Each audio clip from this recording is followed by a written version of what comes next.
Jujur. Teman-teman, jujur. Kata ini biasa sekali toh.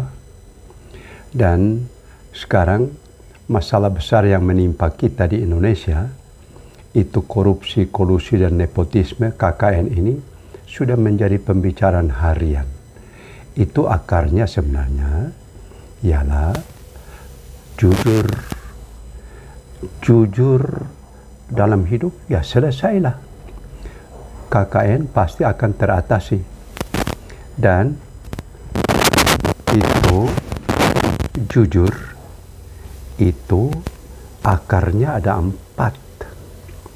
empat, yaitu yang pertama jujur akarnya pada nafsu. Nafsu ini kalau kita puaskan, salurkan sebagaimana mestinya, itu tidak ada salahnya.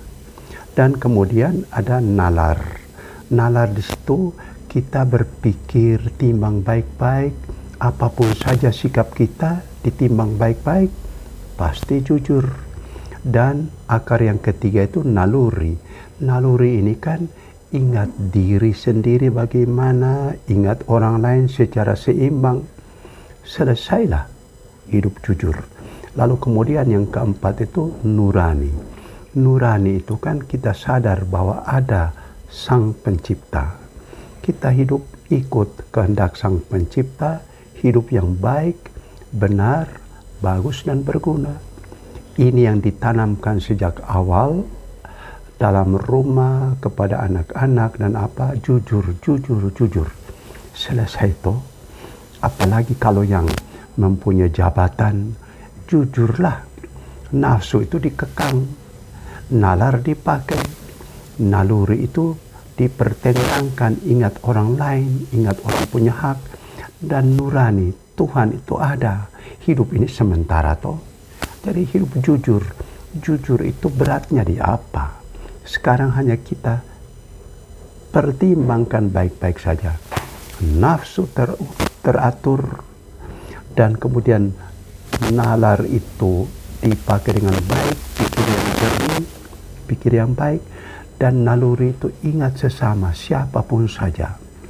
Sebagai contoh, kepala desa itu di desanya dia itu kan ingat orang-orang tetangga yang di desa itu mereka punya uang, dana desa sebagai contoh. Jangan pakai sendiri, jangan salah gunakan. Itu jujur toh. Dan kemudian dari segi naluri itu ingat sesama itu, dan yang terakhir itu dari segi nurani ingat Tuhan. Tuhan itu ada, maha mengetahui, sembunyi bagaimanapun tidak mungkin itu tersembunyi pada Tuhan. Pada sesama mungkin bisa. Jadi itulah jujur. Jujur berakar pada empat ini. Nafsu, nalar, naluri dan nurani. Inilah empat unsur yang ada dalam diri kita, diberikan oleh Tuhan. Kalau pakai itu dengan baik, ikuti dengan baik, ikuti nafsu dengan teratur, nalar itu pertimbangkan, naluri itu mengingat bersama, dan nurani mengingat Tuhan. Selesai hidup jujur. Tuhan, kami mau hidup jujur. Amin.